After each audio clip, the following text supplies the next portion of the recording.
Hari ini saya bersama Ratu Ular. Dari kebiasaannya sebagai penari ular dan penyuluh bahasa Bali, dia juga seorang pemain film. Dia membintangi film horor yang identik dengan mistik di Bali, yaitu Lea. Saya memang suka mistis, tetapi tidak pernah sama sekali melihat hal-hal gaib sama seperti penampakan atau gimana-gimana. Saya memang tidak pernah lihat, cuman merasakan.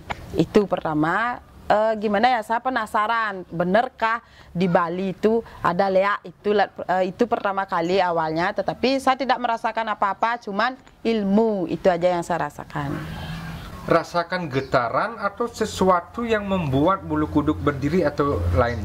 Merasakan getaran dan punggung pertama terasa panas, kepala berat, kaki ringan, itu kita rasakan.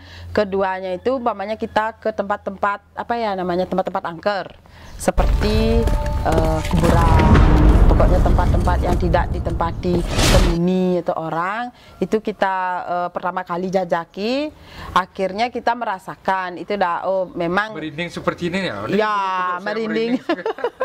Itu memang ya kepercayaan kita sebenarnya dan keyakinan kita, seperti di kuburan gitu.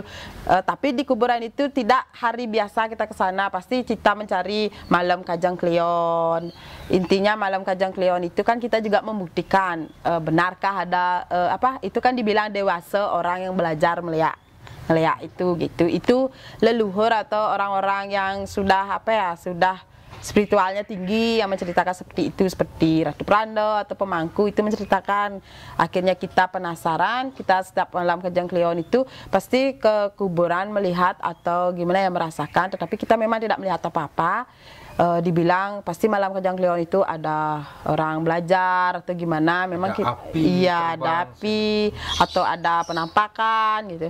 Tapi sama sekali kita tidak melihat, itu cuma merasakan aja gitu. Nah, terus sekarang ketika main film Lea bersama teman-teman yang lain, ada nggak yang sampai kerawan atau kesurupan saat acting? Ya saat acting sih banyak kejadian sebenarnya. Itu pas kesurupan semua atau pemain itu ada salah satu pemain sampai sutradaranya kesurupan.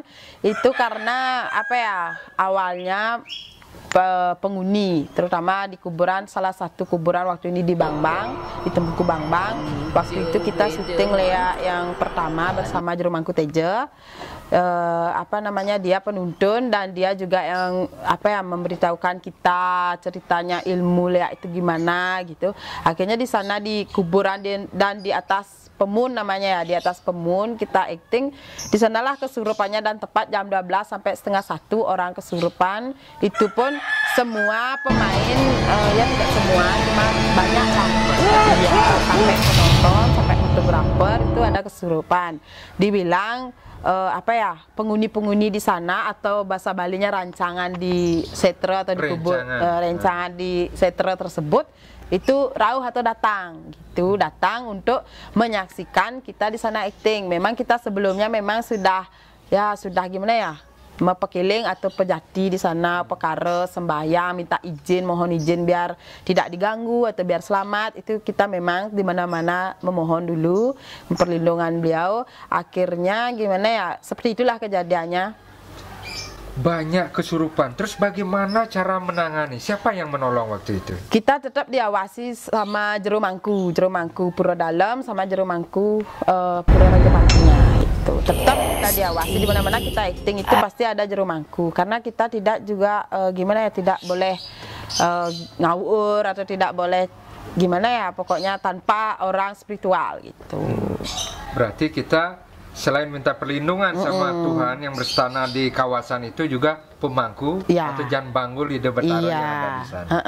Akhirnya 30 menit kesurupan, setelah itu siuman seperti biasa. Semua sium seperti biasa, Astungkara tidak ada kejadian apa-apa. Kedua itu semua selamat, sampai di rumah juga selamat dan sehat. Itu biasanya kan habis kesurupan ada yang sakit atau gimana, kan, tapi kami semua ini semua dalam keadaan sehat waktu itu. Waktu itu masih bisa melanjutkan syuting? Bisa tetap melanjutkan sampai selesai, endingnya sampai selesai gitu. Berapa lama syuting di kuburan? Di kuburan cuma kita mencari beberapa kali, 1 sampai 4 kali, itu pun setiap Kajang Klion, malam Kajang Klion gitu kan, karena kita 1 bulan sekali di kuburan. Intinya itu film pendek, durasinya 1,5 jam atau berapa ya, 120 menit itu durasi kita di bioskop, di mana acting atau syuting kita itu tempatnya memang berbeda-beda gitu. 1 bulannya kita udah cukup untuk syuting yang tempat-tempat atau scene-scene yang biasa-biasa aja. Kalau yang di kuburan baru banyak gitu. Ratu sendiri di film Lea itu memerankan apa? Saya sendiri pemeran Lea sendiri, pemeran utama itu karena gimana ya, saudaranya memilih saya itu pertama kali itu saya menolak, tetapi sutradaranya bilang kamu ini yang cocok gitu, karena kamu pengalaman waktu yang syuting waktu di Dota TV dulu gitu, film-film gimana ya, kolosal gitu. Yeah. Dipilih berarti tampangnya menyeramkan. Ya.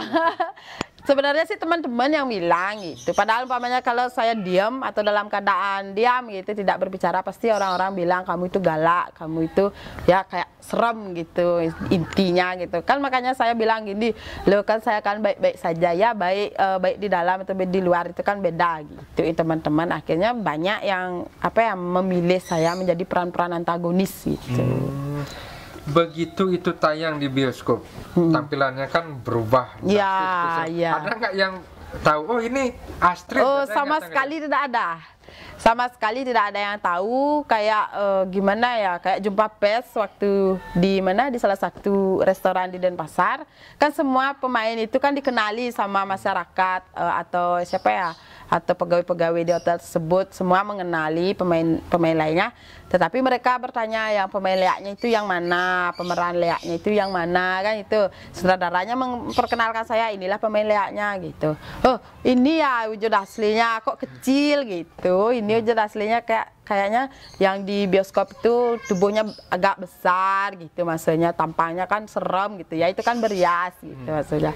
Intinya kebanyakan tidak tahu saya yang berperan Leak. Kecewa nggak sudah acting maksimal tapi tidak ada yang tahu? Kecewa nggak? Apa justru bangga karena acting kita itu totalitas?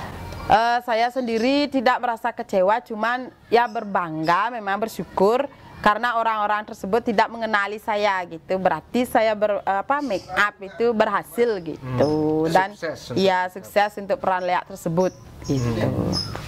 Nah, terus itu sudah tayang. Berikutnya ada Lea 2. Ya. Ada juga Durga. Dewi Durga.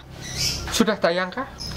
Nah, ini karena pandemi ya, dari COVID-19, dari virus corona ini sebenarnya kita tayang di bulan April 2020. Karena ada virus corona jadinya kita mundur gitu, menunggu akhirnya kita kesabaran biar bioskop di seluruh dunia lah buka gitu, udah normal kembali. Biar bisa tayang. Bisa tayang. Tapi penonton tetap bersabar, pasti akan tayang. Iya, pasti akan tayang. Pasti akan tayang. Menunggu ini normal kembali. Iya, menunggu normal. Nah, Durga, siapa yang memerankan Durga? Durga yang Mahakali itu, Durga kan ada 2 peran, yang Laksmi 1, yang Mahakali 1. Kebetulan yang Durga Mahakali saya sendiri yang memerankan. Di sana juga aktingnya itu di Busung Biu, Banjar Tigasari, di sana di kuburan dan di Beji, itu tempat aktingnya. Ya.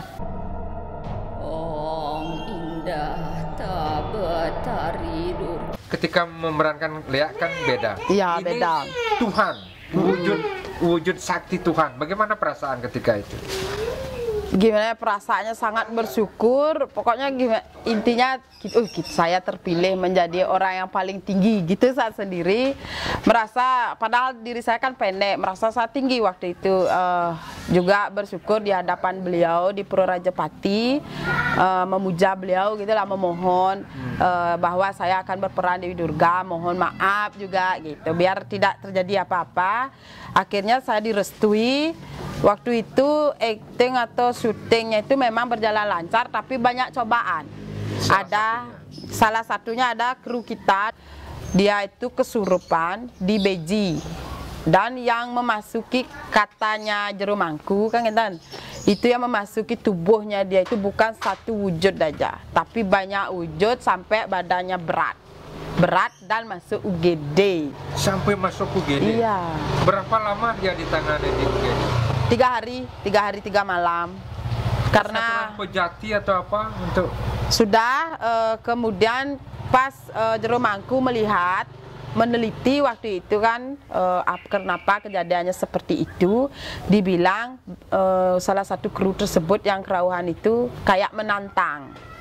Iya, kita ini kan berjalan baik-baik saja, makanya kita penasaran. Oh, ternyata dia itu menantang. Itu kan sebenarnya tidak ada boleh menantang. Ya. Kalau Ratu sendiri dengan memerankan sosok Durga, merasa gini nggak? Merasa ketakson atau merasakan sesuatu yang beda nggak? Merasakan sama sekali itu waktu syuting atau apa ya, malamnya kan kita gimana ya, kebetulan saya sendiri itu yang berperan Durga itu tidak pernah syuting pagi, siang, sore, pasti tetap tengah malam sampai subuh. Tetap itu berjalan sampai syuting sampai ending lah, sampai syuting berakhir. Teman-teman dah bilang kamu itu beda gitu ya, terutama artis nasional kita Guntur Prayoga. Dia sendiri pernah ketakutan melihat saya, dia pernah lari. Saya nanya, kenapa kamu lari? Karena wujudnya kakak kan berhias, di belakang kakak itu Durga asli saya lihat gitu beliau. Tapi gimana ya, saya tidak yakin kan gitu. Kamu bercanda, bener kakak berani sumpah gitu, dia si Guntur.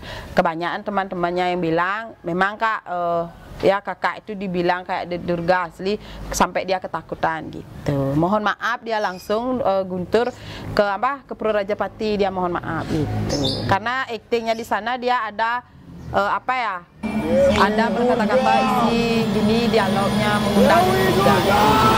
Makanya dia langsung minta maaf biar dia tidak dicari katanya sampai Jakarta gitu. Jangan sampai seperti kru yang lain masuk UGD. Iya. Baik. Demikian sahabat Kuko TV, pasti tentunya penasaran dengan cerita-cerita dari Mbok Astrid atau Ratu Ular, tetapi masih ada kesempatan lain. Kita akan kulik lebih banyak tentang Mbok Astrid atau Ratu Ular. Terima kasih. Kuko TV, kabar dari